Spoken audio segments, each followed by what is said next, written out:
Mhm. Okay, welcome, dear participants.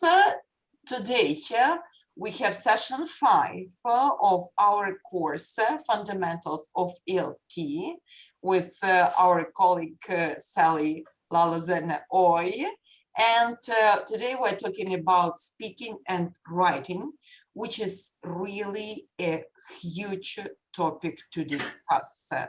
When Sally sent me the documents and like all the worksheets and handouts she wants us to look at, the only reaction was that today we have to be really quick so that every handout could be introduced and so that we could quickly go through the questions that like are necessary to be covered, and we would like to suggest this agenda as very quickly you will tell us what you experience in teaching. We won't probably have small groups. We'll ask you directly. Yeah. So what your ideas or what problems in teaching speaking and writing are, and you remember that both speaking and writing are productive skills. So we do knowledge first, then reception, and then the production starts. And then there will be the suggestions. Then there will be the handouts and those necessary materials that Sally would like you to look at. Okay, and here are the questions. And just look at them and think what, or just give us your response of your courses and how you teach speaking and writing.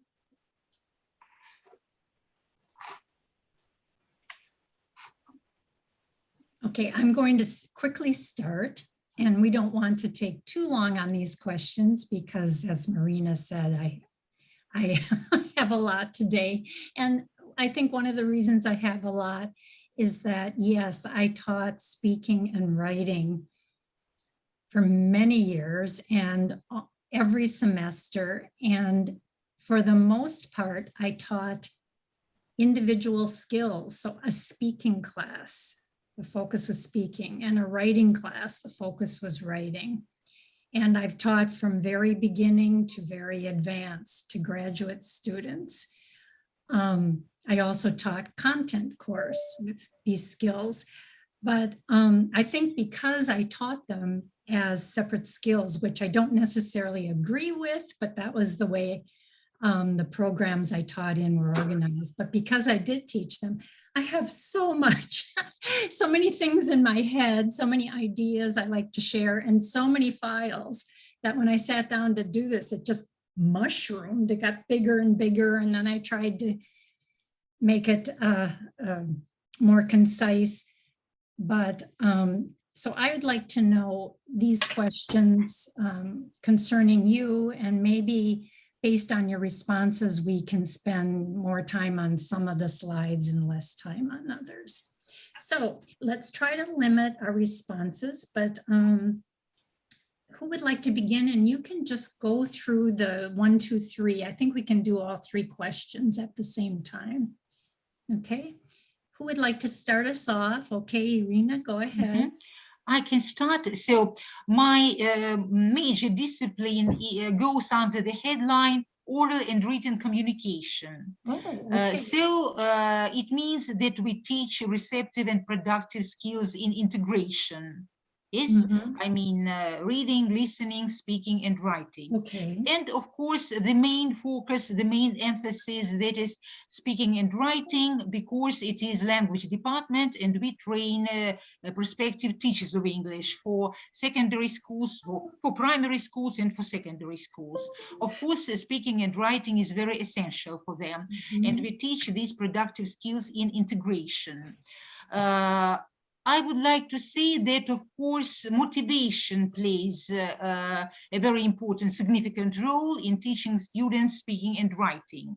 They develop these skills much more successfully if they are motivated and if they have interesting topics to discuss, relevant topics, up-to-date topics, and that are connected with our social life in general and their teaching profession in particular. Elina is the guarant or the chief of our curricula, of our syllabus of this discipline. Okay. And so she has selected very interesting modules and topics for teaching speaking and writing. For example, for master program students, they are connected with the problems of higher education in Ukraine. We also study thoroughly educational systems in the United States of America and in Great Britain to compare them, yes, what are similarities and differences. Then we have such an interesting topic as students' research activities and their participation in scientific conferences and meetings, because all our master programs, as their final aim or final goal, they are to write the so-called qualification scientific paper on their methodology on teaching foreign languages. So it's very important for them to have awareness of research methodology and such topics as research activities, typical guidelines as expected of academic papers in Ukraine, the structure of the research paper, how to write it successfully, and how to take part in scientific conference, how to make a report, and what are necessary recommendations for that. Then, of course, there is such an interesting topic for teaching, speaking and writing as teacher's profession in modern society, teaching career, advantages and disadvantages, and teacher training, the system of teacher training, again, in Ukraine, the United States of America and Great Britain in comparison. And in this respect, our students are very active when preparing presentations on this or that problem. And after these presentations, of course, we usually arrange discussions for them to exchange opinions, not just to show the material they have prepared, but to involve other students for this active discussion. Okay, thank you. I think I'm going to jump in here because we have so much. I'm sorry. Thank you. Yes, Irina. Thank you, and I'd like to add information about the topics that we work with our students at. This list is rather wide. It's about new Ukrainian school. It's about the teachers' communities and the role of these communities in the professional development of prospective teachers. So we try to suggest our students very relevant and fresh and progressive topics. And of course, they motivate them, they motivate their speaking activities. And we use, as Irina Borisovna mentioned, such activities as discussions. Also, it's about the different ways to organize role plays, or sometimes we use performing. Also, it had very productive results. And what about writing? We practice with essays. Our students prepare different essays at on the topics we study. And also one very essential point in this context, it's about their academic writing, and they practice in writing summary on scientific articles. All scientific articles are connected with their profession, with their professional development, and in such a way they practice their writing skills, and though they enlarge their knowledge and experience even in their professional field. Okay, great, thank you. Natasha, are you there? We also have Raisa and Svetlana who are joined. Oh, I didn't realize we had, okay. Okay. So, and probably what are the challenges? Can you think of any challenges that you have when you teach speaking and writing? I can speak. I'll try. Come on, Raisa. Hello everyone. Hi, Good to Raisa. see Hello. you. Yeah, and as for writing, for example, we teach our students to write letters, formal, informal. It's about their structures. It's about the language to use. It's about style. So there are a lot of components. Yeah. What information to include, just how to start, how to finish, just closing, opening sentences. It's about writing skills and certain vocabulary and grammar structures.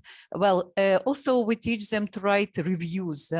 You know that just in the year 2004, I took part in training course. It was trainer development scheme about trainers from Britain taught us. And Rod Balaisa was one of them. And you see that just he once gave us such a task to write a review on our classes. And I have been using this idea for years. And my students write reviews on books or on something else, but very often on our classes. And you see, just I teach them before they start doing that, I teach them to give feedback. They may be the simplest one, to analyze their work and so on. And step by step, you know, that just we approach to writing reviews. And again, and it's about writing. And as for speaking, again, we want the student speech should be fluent and accurate, and how to combine what to focus on at first, on fluency or accuracy, or how to get the result, very good result in combining both fluency and accuracy. And you see, just processing, very quick thinking, processing their thoughts in the right way. Well, and it's about spontaneous speaking. When we speak about prepared speaking, then maybe it is a bit easier because they have time to think, then to make a list of words to use, and then to start speaking. But every time when my students do some activities, for example, pair work or group work activity, I give the task. When someone presents the result, the rest of the class get the task to listen to their ideas, to their presentations. After that, to agree or disagree, to give their comments or to ask questions. It's about being active listeners. They also can add new words from somebody's vocabulary, some grammar structure, some ideas, and it's about discussion. So the atmosphere is not tough. They understand that they can express their opinion, their attitude to different things, and it is not the ideal way, but it is one of them. Okay, thank you. We started with only 3 people, so we did large group discussion. We have more who've joined, and I'm sorry we haven't heard from you, but I think we should probably move on, and maybe you can add something as we go on. But I want to thank you for giving me more insight into what you're doing, and I'm very excited to hear you're doing things like summaries and reviews in the writing classes. And I hope it sounds as if you're very comfortable and experienced with that. So I hope that you will exchange ideas among yourselves and materials, perhaps. If someone wants more information on reviews, perhaps Raisa can share some of her materials. And then summary writing is another skill, a very important one. So Lena talked about that, and perhaps she could share some things as well for anybody who wants to explore that more. This was brought up, I think this was touched on, and just a few things as I was going back over all the courses I taught and things I had tried to keep in mind. And I should say, there's a caveat here. My caveat is that I haven't taught speaking online. I've taught writing online, and I've taught content courses, teacher training courses online. I haven't taught speaking. So I realize much of what I'm saying here probably pertains to a face-to-face classroom, but you're going to be back in those face-to-face classrooms, maybe May of next year. Was that? April, May.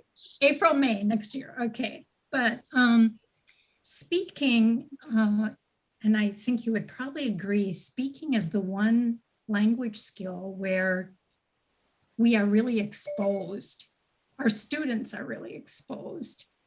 If they make a mistake when they're reading, writing, if they misunderstand something they're reading, if they make a mistake in the writing that the teacher reads, if they don't hear something, they misunderstand, their peers don't know that, really, maybe, but it's not terribly obvious. But when you speak, you're out there, that's your face. And it can be anxiety producing. It can be intimidating. And so I think the very first thing when we want to get our students to speak, or when we are talking to future teachers about getting students to speak, is we have to create a very welcoming, non-threatening atmosphere for them to feel comfortable to open their mouths. And I think we can do that by helping students get to know one another as quickly as possible, to get to know about their peers as quickly as possible. And for us as teachers to get to know those things as well as students' interests, hobbies, goals, and giving them a chance to meet with their peers. When I taught in Venus, I felt very fortunate because I had, and I think this is probably your situation, a cohort of students who moved together, and I had them for the whole year. In my that's our situation. That's what we have. Lucky, you're lucky. Because in my teaching situation at American University, I had 20 to 25 students, new students, every semester. And I didn't, sometimes I had, if I taught intermediate writing and advanced speaking, maybe I had the same student 2 semesters in a row, but I never had the same class. And so very, very important to get to know one another quickly, and to create that welcoming atmosphere. At the beginning of the semester, I would always ask students to fill out a form, and I would ask them, what are your interests? What would you like to talk about? What are your hobbies? What are you good at? That doesn't mean I can always incorporate their interests, their hobbies, but I would look for ways to try to bring those in.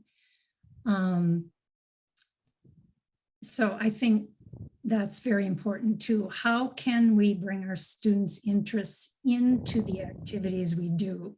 As simple as, if a few students are interested in soccer or football, as you would say, can we, if there's a unit on sports, can we make sure that we bring it in and maybe give it a little more time? Can we let them share their expertise? The other thing is helping students understand that making mistakes is a part of improving their speaking. They can only learn to speak by speaking. It's the only way they're going to get better is by speaking, but they have to take risks. They have to make mistakes. And in Marina's videos on teaching speaking, she gives excellent suggestions for correcting students usually after they've spoken, or maybe even not correcting, but giving feedback, because we can just get students tied in knots if we correct them while they're speaking or continually. So next, another thing I think is varying activities, and Irina mentioned that you do discussions, role plays, and that's great. A certain amount of routine is good, but I think when it comes to older students, the more we can vary and find different ways, different formats of presenting information while speaking, the more motivating and interesting it is. So we have one wonderful thing about speaking is there's so many interesting tasks, and so many of them are real world types of activities. I have a list there, you can take a look at it. And that's just a short list. I could go on and on and on, but, and we could probably do a whole session on each one of those activities, fortunately. But I know in a lot of speaking classes in American universities, we have students standing up giving speeches, and that kind of drives me crazy. One speech is okay, but to have students do speech after speech, and you've got all these other students listening, and Raisa, I'm glad you mentioned, if you do have a speech, if you do have any activity like that, you need the listeners to do something. The listeners need an activity. But you can do things like poster sessions. Poster sessions are very effective, and those are very real world for teachers. And I think for business people too, to meet with a group of colleagues and go over results, statistics, whatever on a poster, to have that as a visual. So I have a lot on all of these different activities. If there's anything you need or would like, let me know and I'll try to send you that. I think I have a folder on each type. I did include a handout on teaching pronunciation because one person had asked me for something on that. And also this handout has some interesting activities, not just drills to practice the sound, but activities, speaking activities where you can incorporate working on different sounds or working on stress. And so I just think this is a kind of a good inspiration for how to bring pronunciation into your repertoire, into the class, in an interesting, motivating way. So it gives you some activities. It tells you if you want to work on word stress, and the dedicated activity is really focused on that. The integrated, you're doing others kind of speaking activity. And so when you have the chance, you can look that over, and it maybe will give you or your teachers in training some ideas for how to deal with pronunciation, because of course this is the accuracy part in many cases of speaking. So how can we deal with that in an interesting way? Here are some ideas for you. Does anybody have some really quick, good tips for pronunciation, interesting, motivating, that you want to share?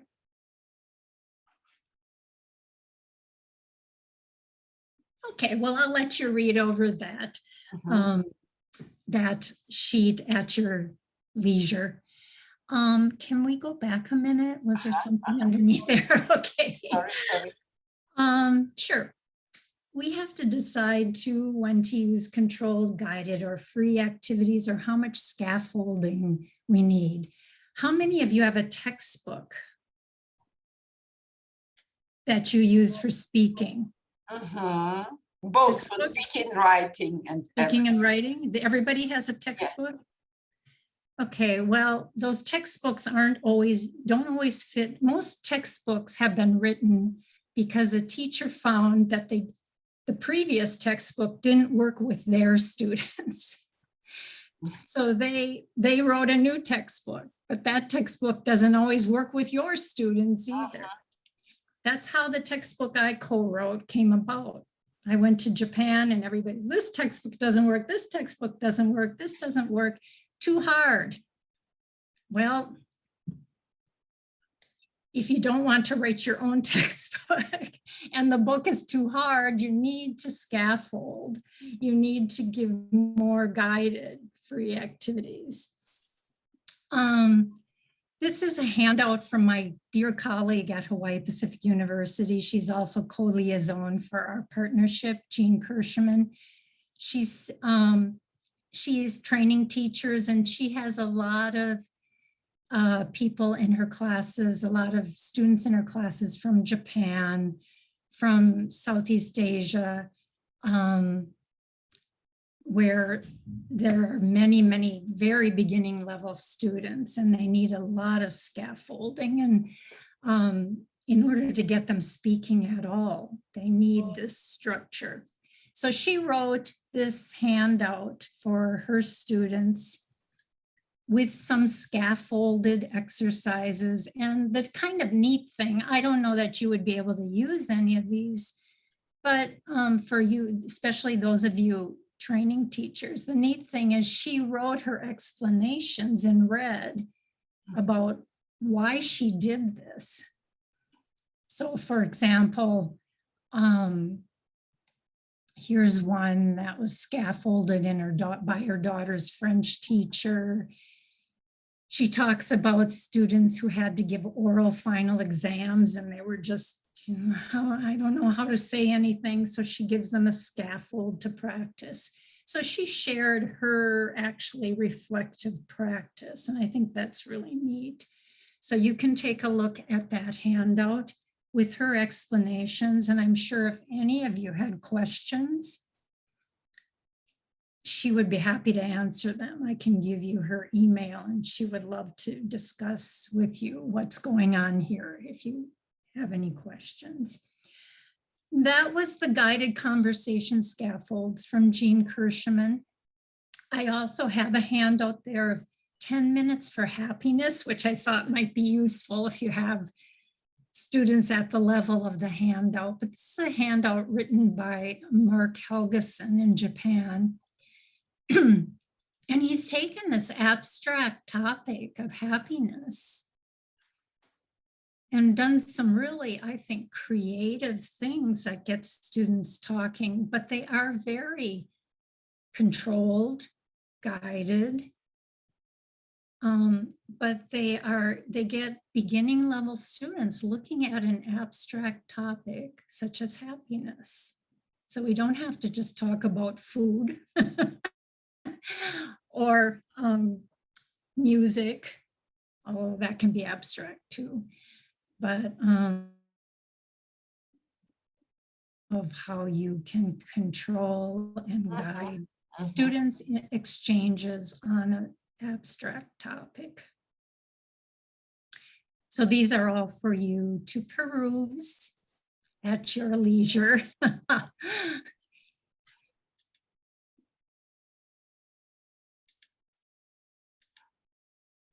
Okay, yeah, so we were here on happiness. So I hope you have some interesting times as well and relaxing times. Okay. Another thing that was stated in the videos as well is that you want to provide your students with language support. And I just wanted to remind you about the vocabulary session we had and chunks of language and collocations that applies to speaking as well. And when we talk about speaking, there are all kinds of functions. I'm sure if you're in Ruslana's course, you're discussing this, but all these different functions, understanding fixed expressions and routines used in small talk. And this, I think, was very important for my students living in the United States. They would say, I don't know how to, I would say, you're living in the United States. You have all kinds of English speakers. go out and talk. Well, I don't know how to start a conversation. I don't know what to say. Well, Not that easy, yeah. Mhm. yeah, so it's very important. And even if you're not living in the United States or Britain or Australia, you run into somebody from another country and your lingua franca is English. How do you start a conversation? Explaining a need, describing, opening and closing a conversation. All of these different functions are in chunks. They're fixed gambits, fixed expressions that we can use with our students besides the topical vocabulary and the grammar. There is one site that I found that has some of these expressions in a list, and it actually talks about, I think it talks about IELTS test preparation. So that's good. Also, if you just do a Google search, functional language for confirming information, you can usually come up with some kind of list of all these different functional expressions. So we want to remember that this is a good way to support our students by giving them these chunks of language. Anybody want to add anything so far? Are the textbooks that do the textbooks that you use for speaking have functional language for the activities? Yeah. they Okay, do. that's great. Yeah, they then. do. Yeah. Okay, that's really good then, because you don't have to look it up and the students have it right there. So that's good. Okay. Okay, one other, I think, really important thing to maximize students speaking besides feeling comfortable, besides being motivated, is the way we structure our activities. And besides variety of activities, how do we structure them? Do we use a lot of discussion? Well, first of all, I would ask myself, is there another way of doing it besides just discussing? Can we do a different kind of discussion technique? And then I would ask myself, if we do need discussions, regularly, do we always have to have our discussion groups in the same way? And I know seating can be a challenge. It can be a challenge seating the kind of seating you have in your classroom and the number of students. I know that is a challenge, but we can think, is there a way to get around that challenge and organize our discussion groups in different ways so that students have just more, a more interesting experience. It's not the same old, as we say, same old, same old. We don't say same old, but this common expression these days, what are you doing this weekend? Same old, same old. Okay, so I actually have 3 handouts here, and I love all 3 of them. The structured oral language practice routine gives things like a talking chip. You have your students in a small group to talk, and you give one student, not a talking chip, a talking stick. Talking chips is something else, but you give one student a talking stick, and that person, you ask the person to talk for maybe a minute or 2 minutes, then that person passes it to the left. And the next person talks for a minute or 2, whatever you've designated. They keep passing the stick. And that way we know that everyone has gotten a chance to speak and that everyone has said something. You have a whole group discussion. You can give a red paper and a green paper for each student. When the student speaks in class, adds to the discussion, the student turns it over and is left with the red. That student can't say anything until the rest of the students have turned over their piece of paper. Again, it's a way of trying to give everybody a chance to speak, and trying to hold them accountable. Because if we have small groups, we can't always, as we're circulating, how much did that student talk? But if we provide some accountability, some organization of the task. So this one talks about talking sticks. It talks about talking chips. And it talks about language, excuse me, it talks about lines of communication. Another word for that is concentric circle. And this is one of my favorite fluency building activities, where you have students line up face to face or in a circle. They can you can give them 2 minutes to discuss a topic, but they have only 2 and they have to talk about it as quickly as possible. Then they move down one person and they discuss the topic again. And I love this. It's a great fluency building activity because they have to speak and get their ideas out in a short amount of time. If you keep them moving down the line and discussing the same topic, they're discussing it over and over, and they're hopefully fine tuning it each time as they speak, especially if their partner was like, huh, what was that? What did you say? And they fine tune it. So you will read about lines of communication in one handout. In another handout, it talks about concentric circles. So you can have students stand in a circle or lines, whatever way works better in your classroom, but it's a great fluency building activity and a great way to make sure everybody talks. Okay, so we have that handout. And with all different kinds of suggestions for getting students to participate. And then the tips for maximizing, this is more, the second handout is more geared to American teachers in public schools, K through 12. So I told Maria, maybe we don't really need this, but she said she likes it. I do like it because there are so many tips that you can use, and not only for promoting academic language development and use, but also on how to organize it and how to promote arguments. Like, I think it's valuable. Okay. All right, we'll leave it then. Yeah, we'll leave it there, and you will decide if you need it or not. Exactly, exactly. And then the third one, the third handout is a handout that I think is good for what can you do besides a speech.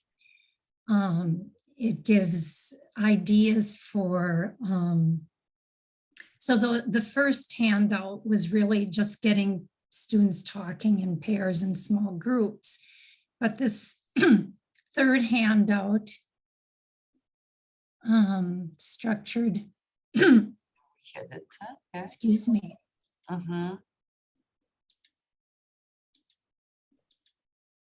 Okay, here, and let me find. Well, I'll just say that one has more activities like a poster session or more, not just pair work, group work, but other kinds of ways of presenting material and speaking. So you can take a look at that later. We can put that up.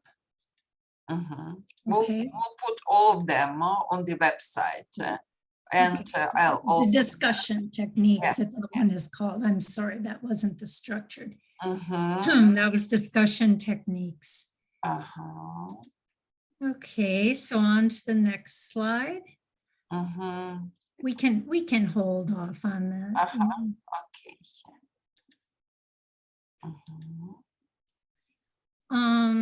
Again, giving feedback instead of correcting. A good way to do that is to circulate while your students are talking, make notes, and then decide whether you want to, you know, do a whole class review of something you heard come up. Or to perhaps meet with the student or give the student some notes. And finally, I think this is finally for speaking. The next slide. I'm really bothered, and I have to say, because I was the coordinator for speaking classes in many places where I taught, somehow I just fell into that, but it always bothered me greatly when teachers gave their students a lot of written work for the speaking class. I'm like, okay, the focus, as I said, our classes were just speaking. Okay, it's a speaking class. How is this writing going to help them? If it's a speaking class, you need to try to give students something that requires speaking. And again, this is kind of like the listening we talked about the last time. A lot of these things require a kind of trust in each other. You're going to have to trust your students are doing it. And there are different kinds of homework assignments. When you have younger students, you can actually give them a kind of sheet with two languages, the home language and the language being studied. And for example, teach your parents or tell your parents how to say, and they can do this with their parents. They learned a song, sing the song for your parents, and the parents just sign the sheet. So you can do that. Right now, your students have, when they have access to the internet, they can pull up a sitcom, a TV show, a news show, and they can try repeating after the speakers, shadowing the speaker. If they like to sing, they can sing along, karaoke. Talk to yourself. Call a classmate. A colleague in Japan has these regular assignments where they have to call a classmate, and they're given the assignment, and then they write down what the gist of their conversation was, what they learned. Again, you might say, well, they can do it all in their first language. Well, they can, but you know, we'll just give them the benefit of the doubt that they will do it. And again, you can ask them, right? When did you do this? What time did you do this? Write several lines about the interaction or the transaction. There are a couple of sites where students are supposed to be able to have language exchanges. Now, I'm not recommending these per se because I haven't used them. For many years, I belonged to groups. I belonged to a group that practiced French. I belonged to a group that practiced Spanish, and we would meet every other week.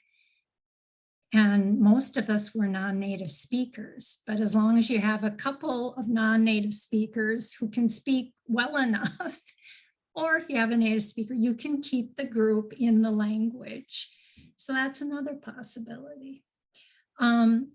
I have been very fortunate with this course because it seems like with the Lingua Folio, I mentioned I was talking to Lingua Folio about you, and I opened my inbox and there's this assignment using Lingua Folio. And I was doing this slide on homework tasks, and I opened my inbox and there's a newsletter with 3 digital tools to increase speaking practice. And I read it over and I thought, well, this is pretty neat. These are tools that you could use in class, or you can have students do homework with these tools. And then here's a place where you can really see what they've done, or hear, I should say, what they've done with their speaking.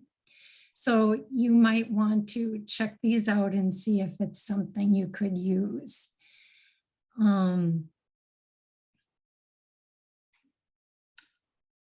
Okay, digital tools. Anybody have a quick something you're using, a digital tool that has worked well for teaching speaking online?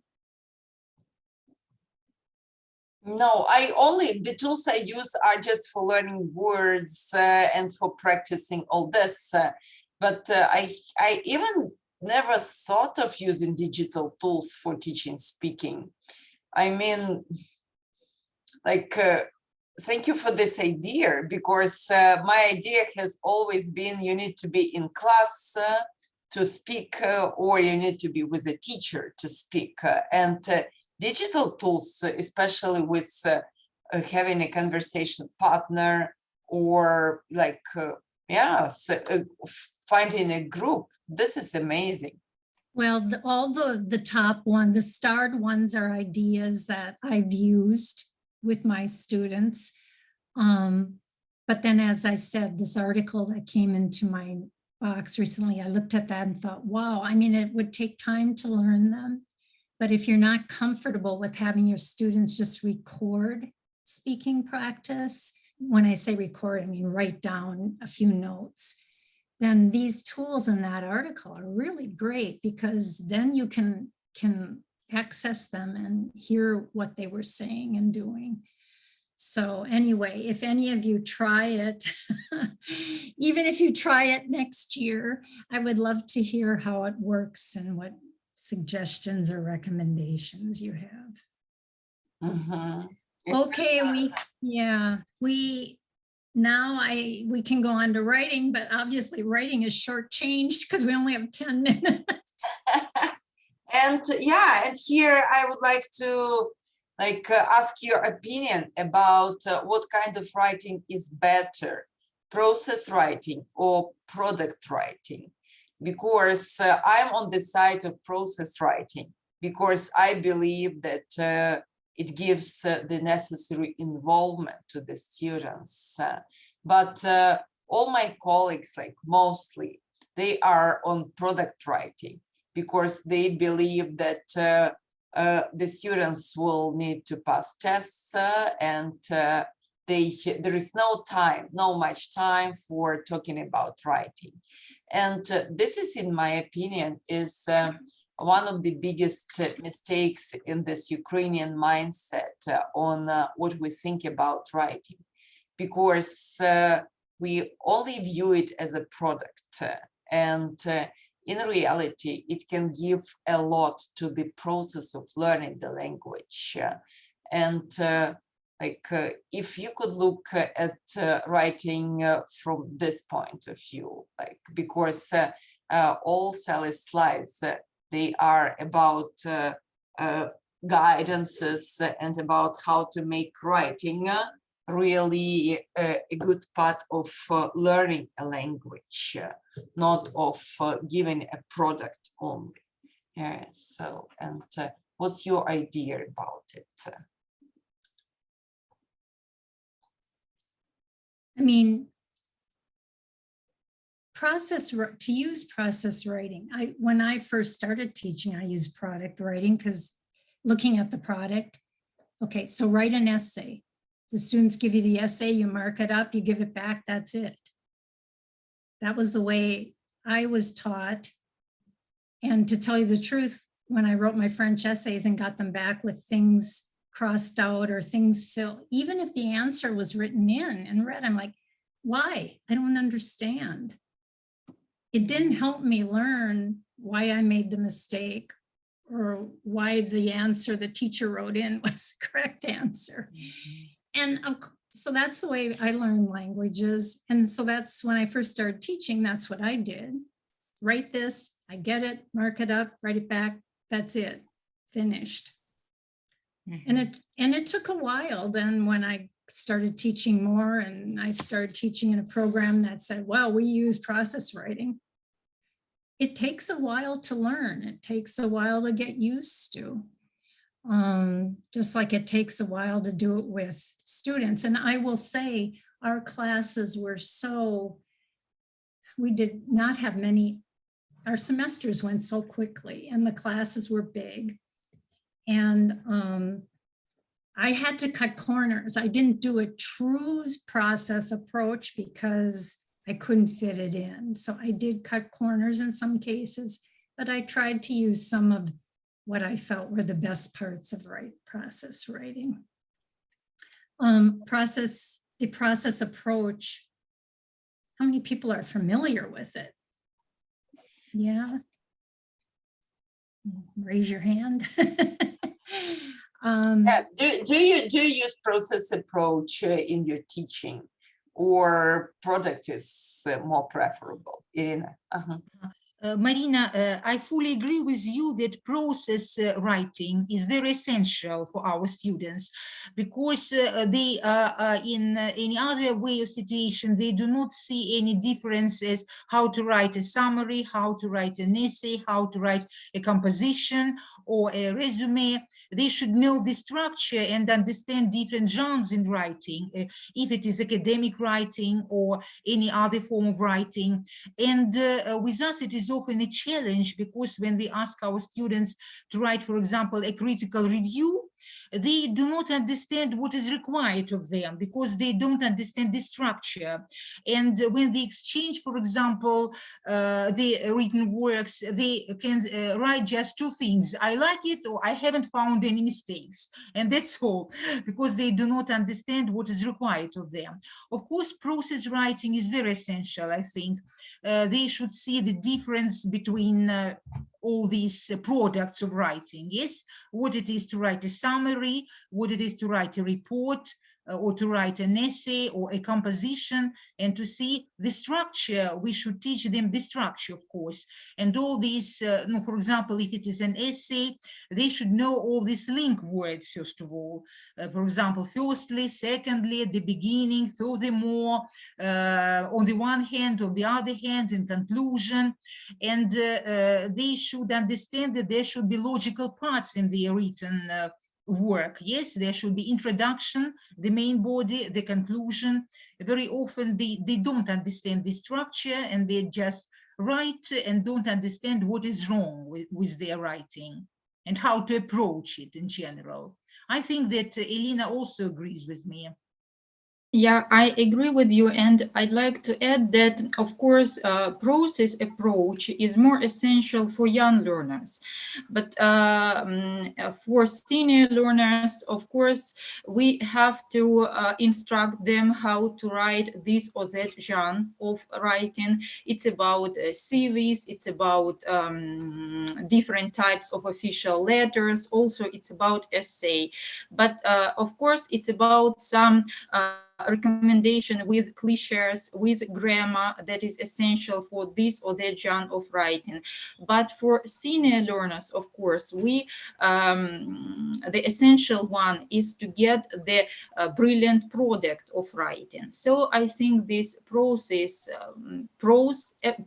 approach and product approach, they are interconnected and interdependent. And it depends upon the level of our learners. What one predominates. I think you can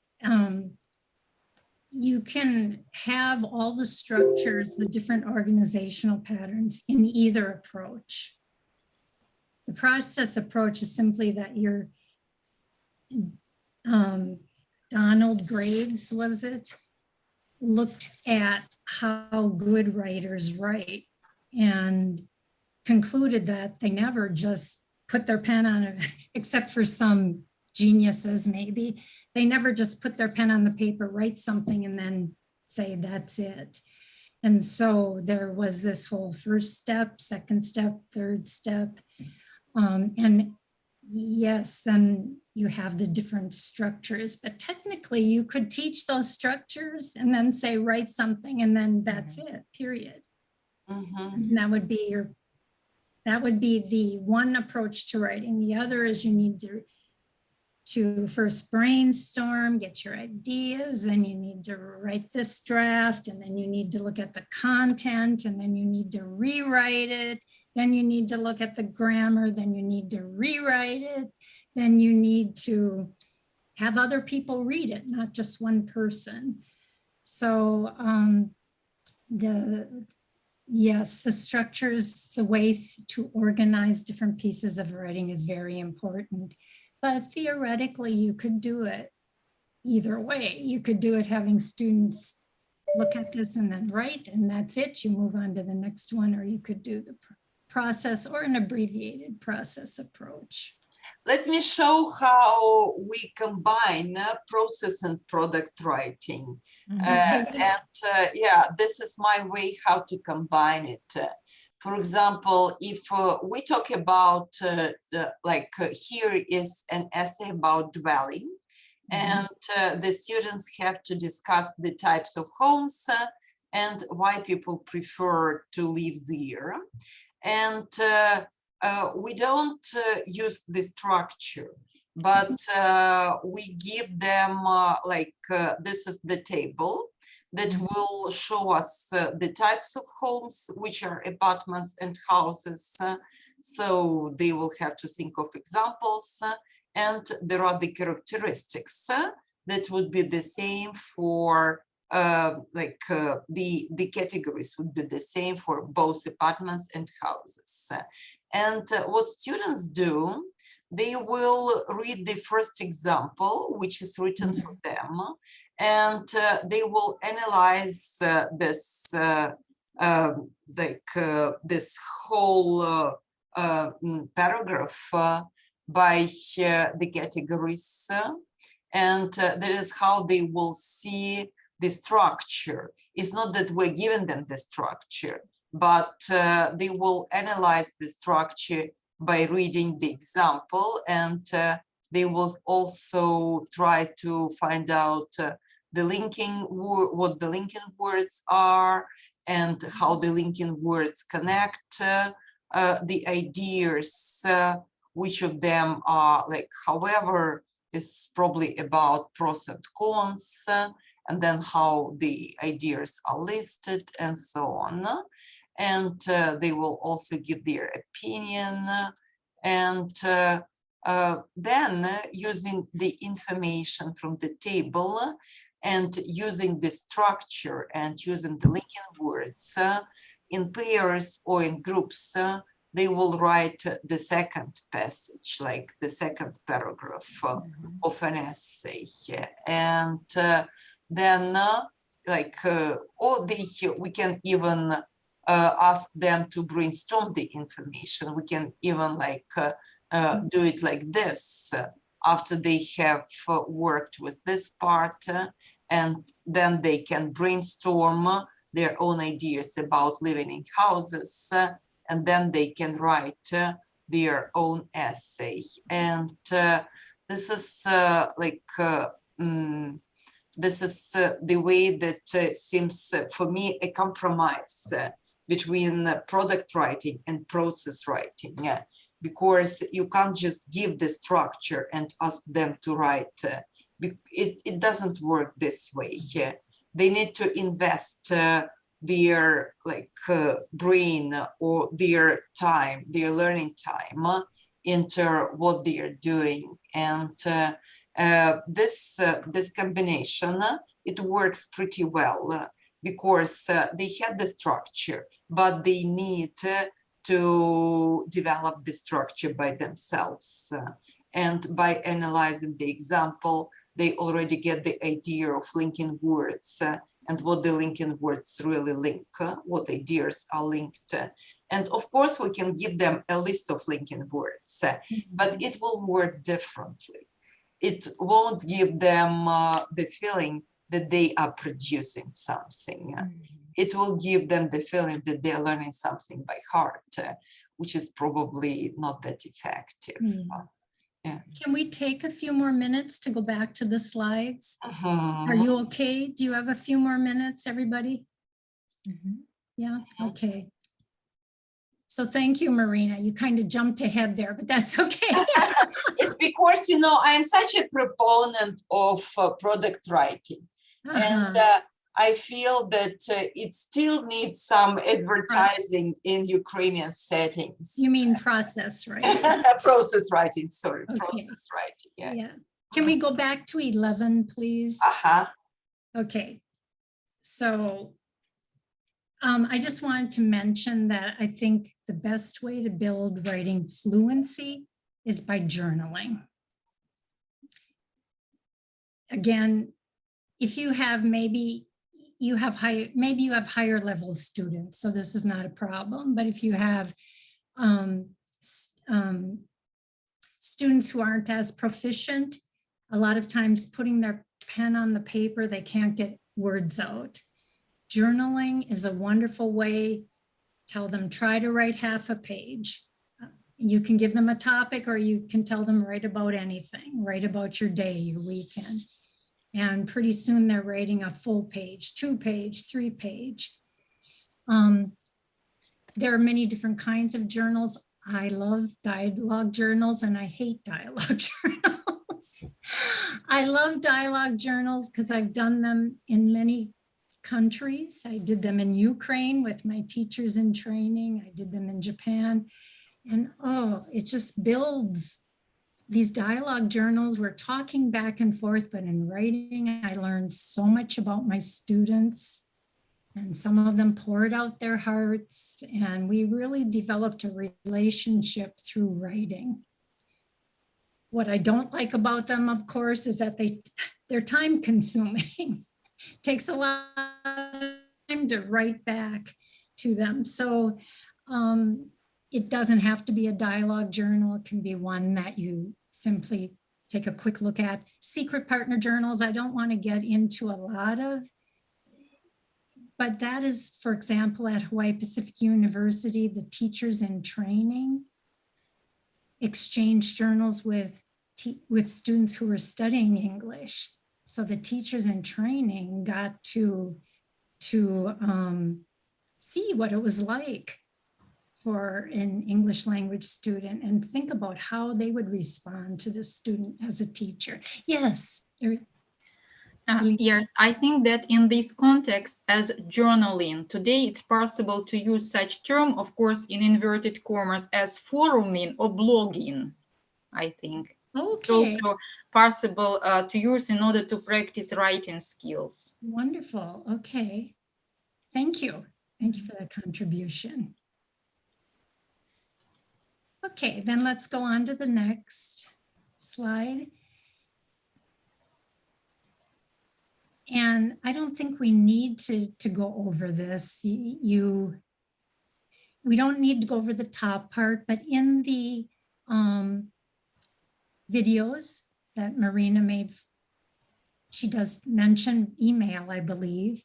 And I wanted to point out this program to you. It's called GFC Global Organization. It's a nonprofit organization, and they have online tutorials. And they're really quite good. So you could use this as a teaching tool. They have a tutorial on email. They also have a tutorial on resume writing. And they have other tutorials, but I believe email and resume are the main writing ones. But it's a whole tutorial and quite well done, and it is used in some schools here. So if you're teaching those, you might want to give your students those to go over, or just look at them to get ideas for yourself. Okay, next.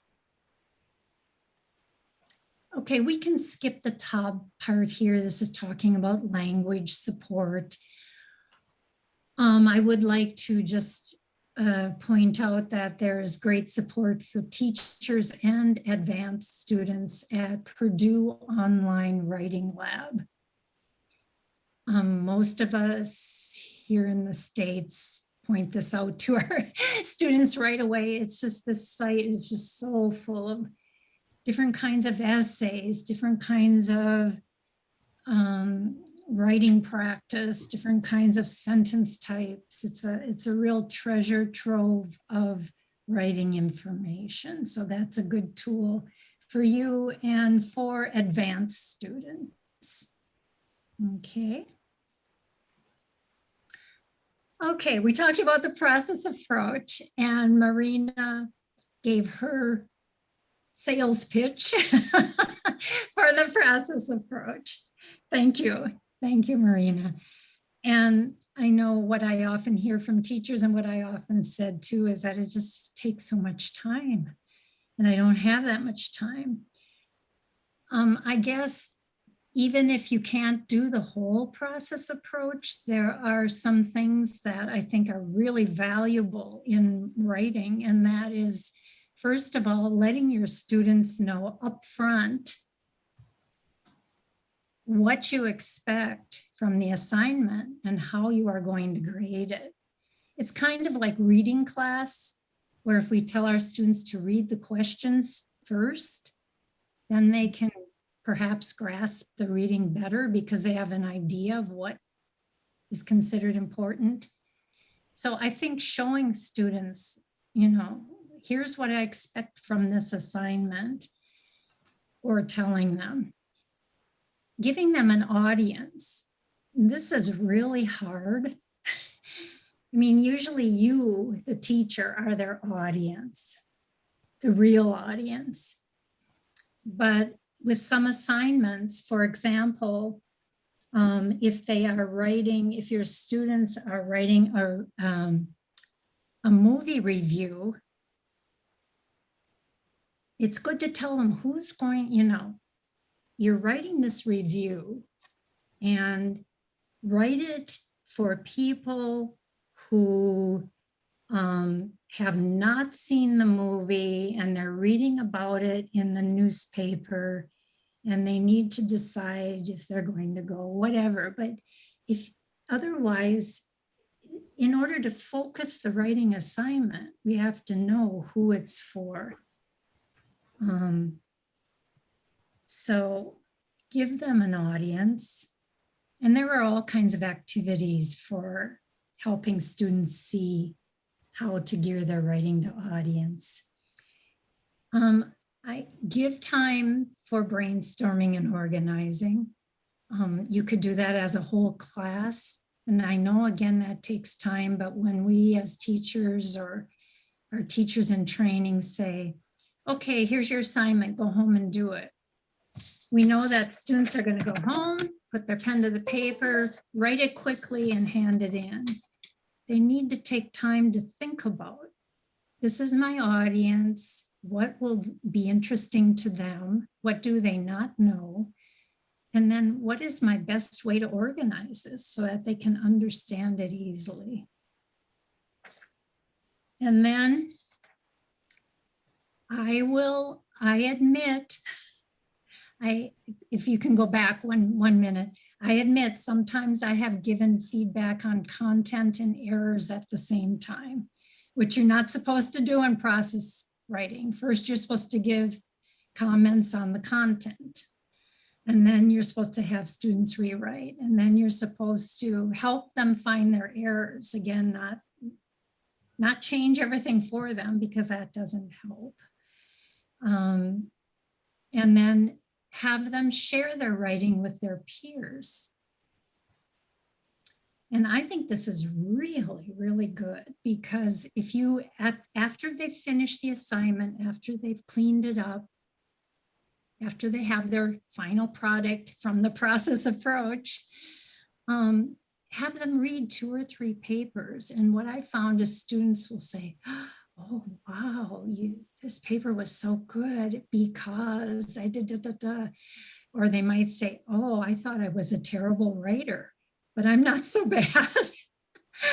My writing is not any worse, you know, not any different than this. And so I have students exchange papers and I tell them, either ask the writer a question, comment to the writer, or tell the writer what you really liked about this paper, something positive. I have another handout here from Jean Kirschman. You don't have to open it, Marina, because we are getting short on time. But this is, again, as you said, students will look at a partner's paper, a peer's paper, and they'll say, oh, it's good. It's not good. you have to model giving feedback. You have to do this together a few times because otherwise they don't understand. And sometimes they're afraid. They don't want to criticize their classmates. Again, Jean Kirschman created this peer feedback scaffold for students who just had a really hard time giving feedback on content, didn't understand what to do. So you might find that helpful. The second handout is a sample rubric, which is what we use to grade essays, and a peer feedback form from a textbook used in an intermediate writing class. And that might just give you some other ideas about your showing students your grading criteria or your expectations, and having a classmate give peer feedback. And our final slide is something that, the next slide is finally something that it's sad because I think this is one of the key, a key strategy for helping your students find their areas and errors, and we don't have a lot of time. Actually, Jean Kirschman and I have given a number of conference presentations on this idea of teaching students to proofread.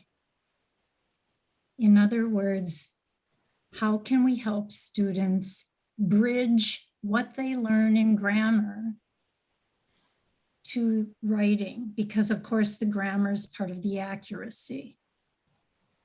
But if you teach grammar here and writing there, how do you get that grammar over into the writing? It's very hard. However, she and I worked extensively on teaching proofreading to our students, having them do proofreading, and our students swore that it helped them improve their grammar and their writing. And even after they were in their major courses, it helped them a lot because their teachers in their major courses didn't give them any feedback. Proofreading is slow, careful reading of what you've written before you hand it in. Newspapers, publishing companies have proofreaders, editors. And there are a number of ways to proofread. Jean and I have developed some activities, so maybe some other time we can do a whole session on this. Excuse me.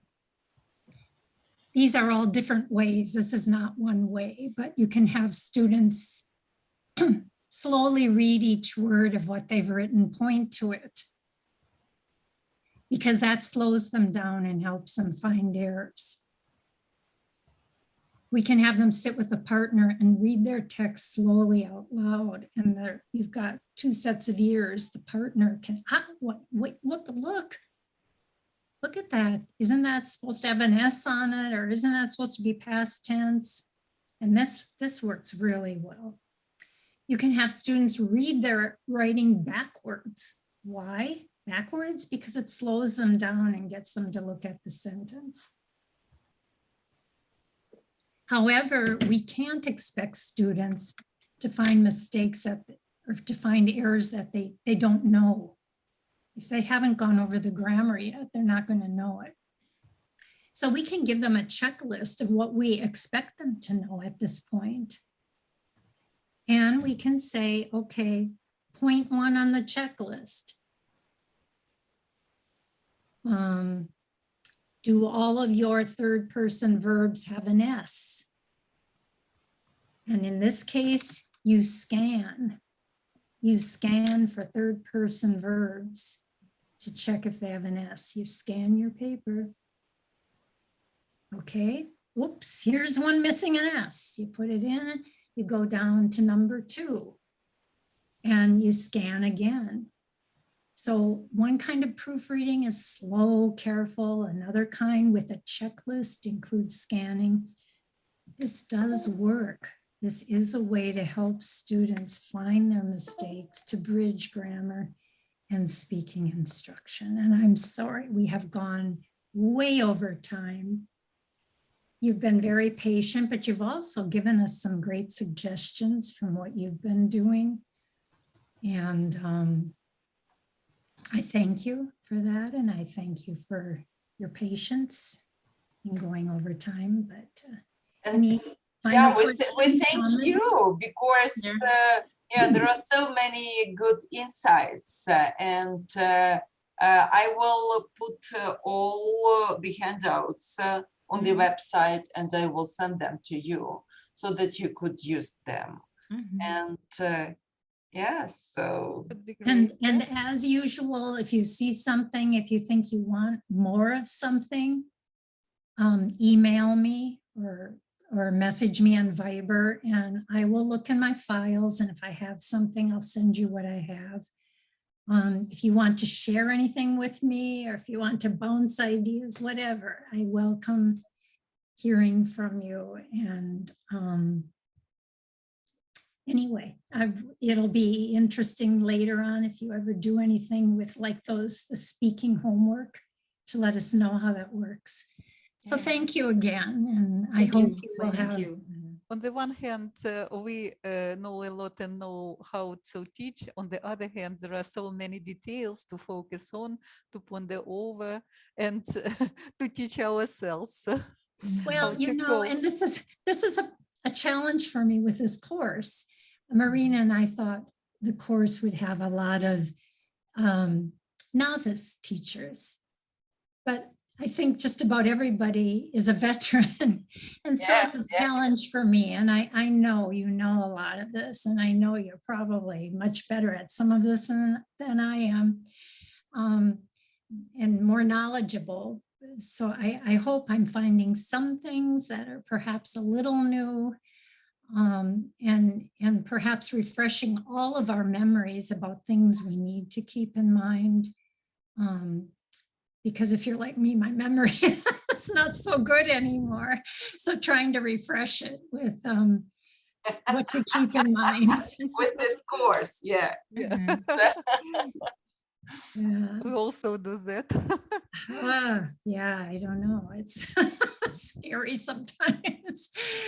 But I guess part of it is overload. Yeah, when you've been teaching for so long, you got so much up here that you start forgetting some of it. But it gets pushed out by the new stuff. The more I learn, the more I know. The more I know, the more I forget. The more I There forget, you the go, less I right. know. The less you Then know. why do I study? Why study then? That is so The whole true. cycle, yeah. We all That's so remember. very true.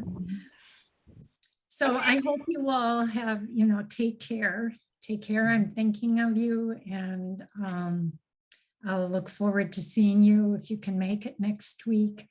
And I think we have a couple more sessions, and then we'll see. We'll have 2 more sessions. One on error correction. In December, 2 more sessions. Yeah, just every week. One on error correction and another on classroom management. So, and then we'll. Okay. Is that error correction or evaluation? Yeah. So there are like, we can, it's about assessment in ELT and error correction. And we'll have them as one, and then classroom management and planning as another one. We are going into December because we needed to postpone a couple of sessions, Thanksgiving and a couple of other appointments. Just 2 more sessions, and then we'll let the other people study and wait until they're done. Okay, so have a safe evening, and thank you. See you too. next Thursday. Yeah. Thank you. Thank you. Goodbye. Bye. Goodbye. Bye. Bye. Stay well. Bye. Thank you.